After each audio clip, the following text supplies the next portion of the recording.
اللہ سبحانہ تعالیٰ فرماتے ہیں وَمَا أُمِرُوا إِلَّا لِيَعْبُدُوا اللَّهَ مُخْلِصِينَ لَهُ الدِّينَ کہ نہیں حکم دیا گیا تھا انہیں مگر صرف یہ کہ اللہ کی عبادت کرے۔ اور کیا حکم دیا گیا تھا؟ انسان کو جب اللہ سبحانہ تعالیٰ نے اس دنیا میں بھیجا تھا تو کیا تبھی تو اللہ سبحانہ تعالیٰ نے فرمایا تھا وَمَا خَلَقْتَ الْجِنَّ وَالْإِنسَ إِلَّا لِيَعْبُدُوا اللَّهَ۔ سیدھی سی بات ہے، کوئی ہیر پھیر ہے نہ بھی کچھ آئے تو تب بھی پتا ہے کہ اچھا اللہ سبحانہ تعالیٰ نے فرمایا کہ نہیں پیدا کیا، جس نے مجھے پیدا کیا جو میرا مالک ہے میرا خالق ہے اس نے کہہ دیا لیعبد اللہ کہ اس لیے کہ اللہ کی عبادت کرو۔ اور پھر اللہ سبحانہ تعالیٰ نے مور ڈیٹیل بتائی مخلصین لہ الدین، اس کے دین کے لیے خالص ہو کر، حنفاء یکسو ہو کر، ویقیمون الصلاۃ نماز قائم کریں، وَيُؤْتُوا الزَّكَاةَ اور زکوٰۃ ادا کرے، وَذَلِكَ دِينُ الْقَيِّمَةِ اور یہی دین ہے جو درست ہے، قائم ہونے والا ہے، واضح دین ہے۔ سیدھی سی بات اللہ سبحانہ تعالیٰ نے پوری ایکسپلین کر دی کہ یکسو ہو کر اللہ سبحانہ تعالیٰ کی عبادت کرو، خالص ہو کر۔ تم تو ایک دودھ خریدنے جاتے ہو تو تمہیں اتنی فکر ہوتی ہے کہ دودھ میں کوئی ملاوٹ تو نہیں ہے پانی کی، تم تو دودھ بھی ملاوٹ والا نہیں لینا چاہتے ہو، تو تم اللہ سبحانہ تعالیٰ کی عبادت کرتے وقت کیسے خالص نہیں ہوتے ہو؟ اور ان دونوں کو، اہل کتاب کو اور مشرکین کو، اللہ سبحانہ تعالیٰ نے یہاں پہ کیا بتایا تھا کہ مخلصین لہ الدین، کہ کہتے ہو تم ابراہیم علیہ السلام کی عبادت کر، ابراہیم علیہ السلام کی ریلیجن پر ہو، تم ان کی تعلیمات پہ تم اپنی زندگی گزارتے ہو، کیونکہ وہاں سے دیکھیں یہود جو تھے حضرت یعقوب علیہ السلام کے 12 بیٹے تھے نا، ان کو تو بنی اسرائیل کہا کرتے تھے نا کہ اللہ کا بندہ جو تھے، اور وہاں سے ان کا ریلیجن چلا تھا۔ ان کی دشمنی صرف یہی تھی نا، اللہ سبحانہ تعالیٰ نے بتا دیا تھا کہ یہ حضرت اسماعیل اور حضرت اسماعیل اور دوسرے کون سے تھے ان کے بیٹے تھے، حضرت اسماعیل اور حضرت اسحاق۔ ان کو یہ تھا کہ حضرت اسحاق کے لینیج میں سے آتے تو ہم مان جاتے، یہ تو حضرت اسماعیل میں سے آگے ہیں۔ یہاں پر اللہ سبحانہ تعالیٰ نے یہی بتایا کہ ابراہیم علیہ السلام تو یکسو ہو کر اللہ کی عبادت کرنے والے تھے۔ یہ تو وہ تھے کہ جب اللہ سبحانہ تعالیٰ جنہوں نے ادھر کون آیا تھا ان کو بتانے کے لیے، ساری طرف بتوں کی پوجا ہو رہی تھی، اور انہیں جب بتوں کو جب انہوں نے توڑا تھا تو ان کو کیا سزا دینے کے لیے انہوں نے کیا کہا تھا کہ ان کو آگ کا لاؤ جلاؤ اور اس کے اندر ان کو پھینک دو۔ کھڑے ہو گئے تھے، انہوں نے تو نہیں کہا معافی دے دو معافی دے دو، چلے گئے۔ اللہ سبحانہ تعالیٰ نے فرمایا کونو بردن و سلاما، ٹھنڈی ہو جاؤ اور سلامتی والی ہو جا۔ یہ وہی ابراہیم تھے جن کو اللہ سبحانہ تعالیٰ نے خواب میں دکھایا تھا کہ اپنے بیٹے کے گردن پہ چھری چلا دو تو چل پڑے تھے۔ اور وہ بیٹا جو اللہ سبحانہ تعالیٰ نے اتنا سعادت مند دیا کہ جو باپ نے خواب سنائی تو کہتے ہیں کہ آپ کر گزری ابا، آپ کو نبیوں کا جو خواب ہوتا ہے وہ بھی سچا ہوتا ہے، آپ مجھے ہمت والا پائیں گے۔ اور وہ بیوی جن کو وہ چھوڑ کے گئے تھے پیچھے جاتی ہے، ابراہیم علیہ السلام جا رہے ہیں پیچھے جا رہی ہیں، اب ہمیں کہاں چھوڑ کے جا رہے ہیں؟ اس وقت مکہ ایسا تو نہیں تھا،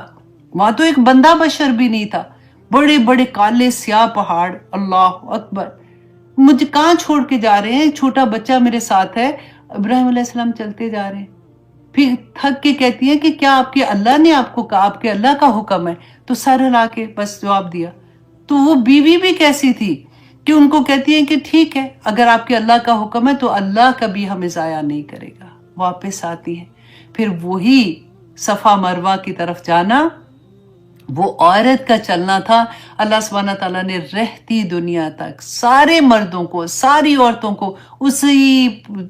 صفا مروہ میں چلا دیا، انہی کے قدموں پہ چلا دیا۔ یہ ابراہیم علیہ السلام تھے۔ تم کہتے ہو کہ تم ان کی تعلیمات سن رہے ہو، اللہ سبحانہ تعالیٰ فرماتے ہیں وَيُقِيمُونَ الصَّلَاةَ، نماز قائم کرو، کیونکہ نماز، آج ہماری مسجدیں دیکھیں، ہماری مسجدیں کیسے ہیں، آپ کو خود اس سے سمجھ آ جائے گی۔ کیونکہ کاروبار تو رسول اللہ کے زمانے میں بھی لوگ کرتے تھے، ایسا تو نہیں تھا کہ نہیں تھا، جاب تب بھی کرتے تھے، مسجدیں تب بھی آباد تھی۔ آج بہانہ ہوتا ہے نا کہ کام پہ تھے، کیسے کرتے کیسے آتے، اللہ اکبر، شکر الحمدللہ۔ اوکے، اور زکوٰۃ ادا کرے، ذالک دین القیمہ، کہ یہی واضح اور قطعی دین ہے۔ ان الذین کفروا، اب اللہ سبحانہ تعالیٰ نتیجہ بیان کر رہے ہیں کہ وہ لوگ جنہوں نے انکار کیا، آنیسٹلی یہ آیتیں اتنی آسان نہیں ہے اندر ابزارو کرنا۔ جان کامتی ہے، کیونکہ اللہ سبحانہ تعالیٰ نے فیصلہ کر دیا کہ وہ لوگ بینہ آنے کے بعد انکار کر دینا، بینہ آنے کے بعد، یہ عمل کا کفر ہے، جو کفرو یہ عمل کا کفر تھا، مانتے تھے اللہ کو، عمل کا کفر کرتے تھے۔ یہاں پہ اللہ سبحانہ تعالیٰ نے فرمایا ان الذین کفروا، وہ لوگ جنہوں نے کفر کیا، من اہل الکتاب والمشرکین، ہمارے بعد الحمدللہ قرآن کے بعد کوئی کتاب نہیں آئے گی۔ اب سوچیں ذرا کہ اگر کوئی اور نبی آنے ہوتے یا پھر کوئی اور کتاب آتی تو ہمارے بارے میں کیا تعریفیں لکھی ہونی تھی وہاں پہ۔ اللہ سبحانہ تعالیٰ فرماتے ہیں فی نار جہنم، جہنم کی آگ میں جائیں گے، خالدین فیہا، ہمیشہ ہمیشہ وہ وہاں رہیں گے، اولئک ہم شر البریہ، یہ بہت ہی بدترین مخلوق، جانوروں سے بدتر مخلوق، کہ اللہ سبحانہ تعالیٰ جس نے ان کو پیدا کیا، رسول بھیجے، صحیفے بھیجے، بتایا کہ یہ چیزیں غلط ہے، نہ کرو، اللہ کے احکامات بینہ ان کے سامنے آگے، پھر بھی نہیں مانے، بڑے ہی بدترین مخلوق ہے یہ اللہ سبحانہ تعالیٰ کی۔ اور پھر اللہ سبحانہ تعالیٰ اتنی تعریف کرتے ہیں کہ ان الذین آمنوا، وہ لوگ جو ایمان لائے، وعاملوا الصالحات، اور انہوں نے نیک عمل کیے، اخلاص کے ساتھ عمل کیے۔ اور ہم نے پڑھا نا، اللہ سبحانہ تعالیٰ نے فرمایا وما امروا الا لیعبدوا اللہ مخلصین، اخلاص کے ساتھ، حنفاء و یکسو ہو کر۔ یہاں پہ اللہ سبحانہ تعالیٰ نے دیکھیں عمل کی ہی بات کی ہے نا، ایمان لے آئے، یہ نہیں کہ بس منہ سے کلمہ پڑھ لیا لا الہ الا اللہ مسلمان ہو گئے، اب اس کے بعد تو کوئی نہیں، اللہ کے ہم تو اتنے فیورٹ ہیں کیونکہ ہم نبی صلی اللہ علیہ وسلم پہ بھی ایمان لاتے ہیں، تو حوض کوثر پہ ہمیں نہیں رسول اللہ پہچانیں گے تو اور کس کو پہچانیں گے؟ اللہ سبحانہ تعالیٰ فرماتے ہیں ان الذین آمنوا، وہ لوگ جو ایمان لائے، وعاملوا الصالحات، اور انہوں نے نیک عمل کیے، اولئک ہم خیر البریہ، کہ وہی ہے، یہی ہیں وہ لوگ جو بہترین مخلوق میں سے ہیں۔ رسول اللہ صلی اللہ علیہ وسلم فرماتے تھے کہ یہ اللہ سبحانہ تعالیٰ حضرت ابراہیم علیہ السلام کے بارے میں فرماتے ہیں، اللہ اکبر، کہ خیر البریہ۔ تو پھر آگے دیکھیے جزاؤہم عند ربہم، کہ ان کا بدلہ ہے ان کے رب کے پاس، جنات عدن تجری من تحتها الانہار، کہ عدن، جنت عدن ہوگی، ایسے باغات، جنت عدن کہتے ہیں کہ یہ وہ جنت ہے جس کو اللہ سبحانہ تعالیٰ نے اپنے ہاتھوں سے کریٹ کیا ہے، کہ وہ لوگ جو عمل کرتے ہیں نا، رسول اللہ نے کیا فرمایا تھا، اے میری بیٹی فاطمہ ایملو، عمل کرو، میں قیامت کے دن تمہارے کسی کام نہیں آ سکوں گا، دنیا میں جو مانگنا ہے مجھ سے مانگ لو، میں دے دوں گا، لیکن ایملو۔ تو یہاں پہ اللہ سبحانہ تعالیٰ نے وہی فرمایا کہ ان الذین آمنوا وعاملوا الصالحات اولئک ہم خیر البریہ جزاؤہم عند ربہم جنات عدن تجری من تحتها الانہار، کہ جس کے نیچے نہریں بہتی ہیں، خالدین فیہا ابدا، ہمیشہ ہمیشہ، جس کا کوئی اینڈ نہیں ہے، وہاں پہ موت کو بھی موت آ جائے گی، ہمیشگی کی زندگی میں وہاں رہیں گے، رضی اللہ عنہم ورضوا عنہ، اللہ ان سے راضی اور وہ اللہ سے راضی۔ اللہ اکبر، دعا کرے اس کے نیچے آپ کا مصحف ہے نا، لکھ لے اپنا نام کہ یا پاک پروردگار ہم سے راضی ہو جا، یا پاک پروردگار ہم سے راضی ہو جا اور ہمیں اپنے سے راضی کر دے۔ رضیت باللہ ربا وبالاسلام دینا وبمحمد نبیا، آمین ثم آمین۔ پھر اللہ سبحانہ تعالیٰ آخر میں کیا فرماتے ہیں، وجہ کیا ہے کہ ذالک لمن خشی ربہ،